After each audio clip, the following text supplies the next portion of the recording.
O sea, ya el asunto de García Luna sigue siendo extremadamente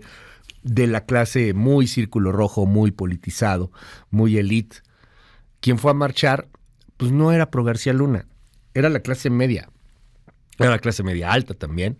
era la clase media baja. Era la gente que se ha sentido ofendida pues por un gobierno que le ha vuelto la espalda, que lo mismo critica a profesionistas médicos, abogados, periodistas, que critica la meritocracia, que no ha dado los resultados que se requieren y que parece que la gota que colma el vaso es justamente ese, el tema de la democracia, el tema de querer hablar de una reforma electoral que termina por beneficiar a quienes están en el poder, la gente que sale y que dice, oye, no queremos regresar al priato, no queremos regresar a cuando se hacían fraudes. Ezra Shabot, ¿cómo leíste la marcha? Te mando un abrazo, querido Ezra, buen día. Hola, ¿qué tal, Luis? Buen día al auditorio. Sí, un montón de gente, un chingo de gente, como decían por ahí, un montonal de gente estuvo en el Zócalo de ayer, estuvimos en el Zócalo ayer, sin duda alguna, como parte de lo que pues era algo, un movimiento muy típico, no solamente de gente de distintas clases sociales, sí de clases incluso populares, de esta mezcla de sectores sociales que de alguna forma quizá en la primera marcha no se había identificado y en esta concentración empezaste ya pues a ubicar incluso sectores populares que se ven golpeados y que se identifican pues con algo sumamente abstracto que puede ser esta defensa de la democracia, defensa del voto, defensa del INE, y que en el fondo pues sí se traduce en una confrontación con el gobierno. Pocos gritos realmente logramos escuchar ahí de fuera López, que eran básicamente de un sector que fueron los únicos que aparecían con banderas partidistas, que eran los del Partido de la Revolución Democrática, que traían banderas ahí amarillas, los únicos que utilizaron, digamos, esta expresión de partido político. El resto de los partidos, incluso los otros dirigentes del PRD, entendieron de lo que se trataba y que pues la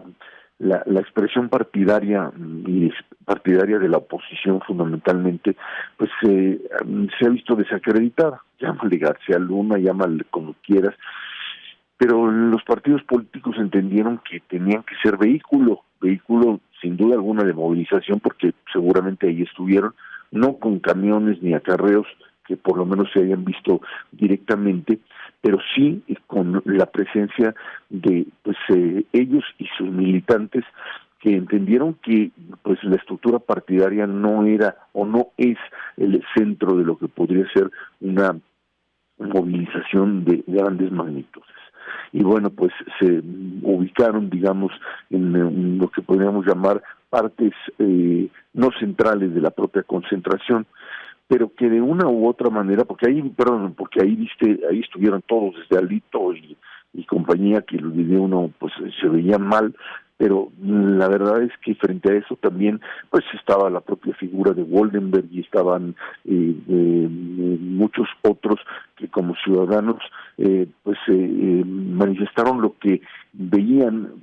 como objetivo central, que era básicamente el respeto a la democracia. Esto es lo que finalmente se expresó en los discursos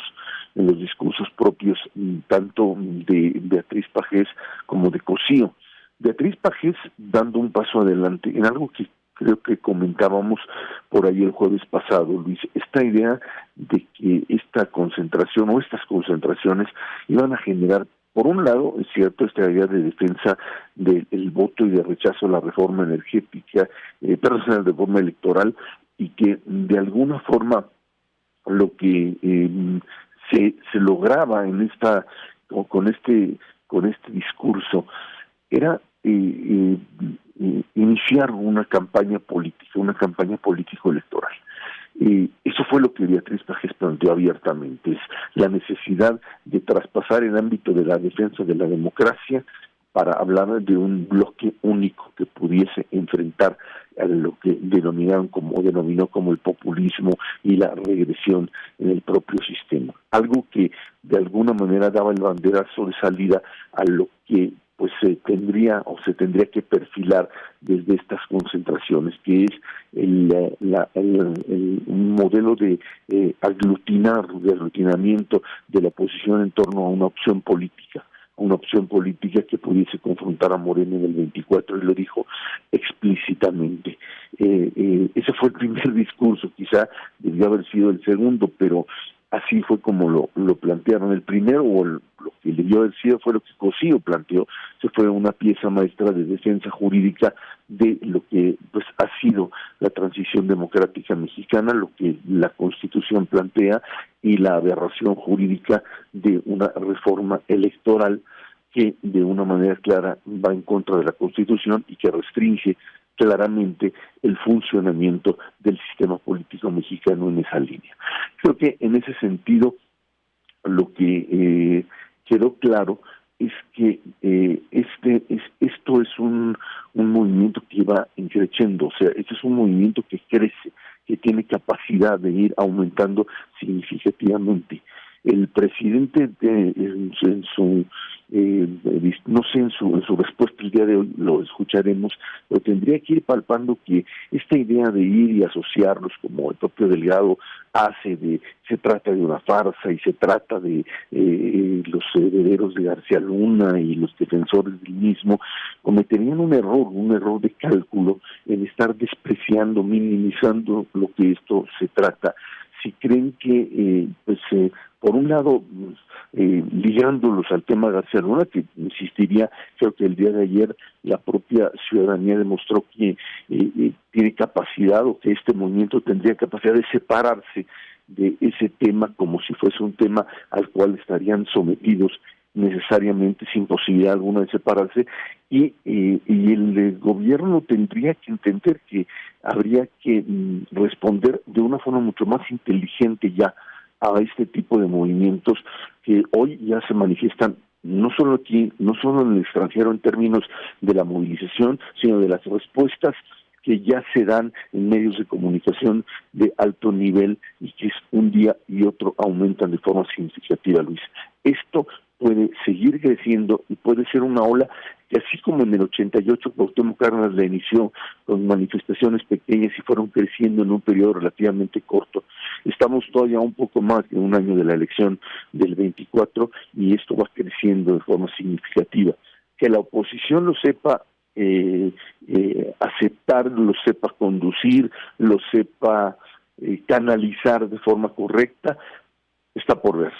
Pero que finalmente lo que hoy tienes ya es un movimiento que crece en términos ciudadanos y que tiene la oportunidad en términos políticos de confrontar a la 4T y al propio gobierno, ahí está. Sería absurdo por parte del gobierno decir son 90,000, fueron poquitos, es una farsa, esto no existe. Sería negar una realidad que les va a caer encima más temprano que tarde si no tienen la capacidad de respuesta. Ahí está la ciudadanía, ahí estuvo la respuesta, ahí está la capacidad de alguien que sabe que de alguna forma, sin reglas del juego aceptables y claras para todos, no hay contienda electoral válida, y lo que sí hay es un modelo de confrontación que ayer lo vimos todavía de forma pues muy civilizada, sin duda alguna, sin ningún tipo de violencia, pero que bueno, ahí está la advertencia de que el voto en México se cuenta y es válido, Luis. Déjame cerrar para preguntarte cómo ves este asunto de la violencia. Afortunadamente no hubo, ya lo decía